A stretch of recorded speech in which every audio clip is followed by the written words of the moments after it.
পৰিমিতা দাস আমাৰ মাজত নাই। নিষ্ঠুৰ নিয়তিয়ে আমাৰ পৰা বহু দূৰলৈ লৈ গ'ল পৰিমিতা দাসক। মাতৃৰ বুকু সুদা কৰি লুইতে আপোন কৰি পেলালে মাজুলীৰ ৰঙাচাহী মহাবিদ্যালয়ৰ প্ৰবক্তা পৰিমিতা দাসক। গুৱাহাটীৰ কাহিলীপাৰাৰ ঘৰখনত এতিয়া কান্দোনৰ ৰোল উঠিছে। অসমবাসী ম্ৰিয়মান হৈ পৰিছে। মাজুলীৰ ৰঙাচাহী মহাবিদ্যালয়তো একেই পৰিৱেশ।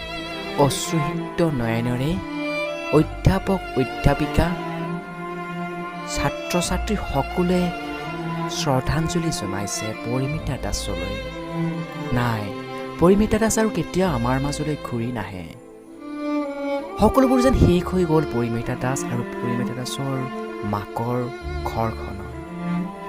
কত সপোন দেখিছিল পৰিমিতা দাসে, কিন্তু সকলোবোৰ সপোনে যেন শেষ হৈ গ'ল সেই কালিকা লগা দিনটো। নিমাতীঘাটতে যেন শেষ হৈ গ'ল সকলোবোৰ সপোন। আঠখিলীয়া নামঘৰত আশীৰ্বাদ ল'বলৈ গৈছিল পৰিমিতা দাসে, কিন্তু আশীৰ্বাদো যেন অভিশাপ হৈ আহিল পৰিমিতাৰ বাবে। পৰিমিতাৰ মাকৰ সন্মুখতেই পৰিমিতা দাসৰ মৃত্যু হ'ল। কেনেকৈ সহ্য কৰিব? কেতিয়াবা হিয়া ঠাকুৰি ঠাকুৰি উচুপি উচুপি পৰিমিতা দাসৰ মাকে মাইনা মাইনা বুলি কান্দিছে। নাই, মাইনা আৰু কেতিয়াও মাত নিদিয়ে। পৰিমিতা যে এতিয়া আমাৰ মাজত নাই। কেনেকৈ সহ্য কৰিব মাকে? সকলো এতিয়া মৰ্মাহত হৈ পৰিছে। কালিকা লগা সেই নিমাতীঘাটৰ সেই দিনটোতে সকলোবোৰ যেন শেষ হৈ গ'ল।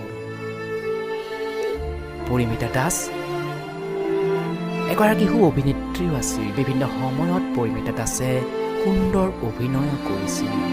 নানান অযুত সপোন দেখিছিল পৰিমিতা দাসে, কিন্তু নিষ্ঠুৰ নিয়তিয়ে সকলোবোৰে যেন শেষ কৰি পেলালে নিমাতীঘাটত সেই কালিকা লগা দিন।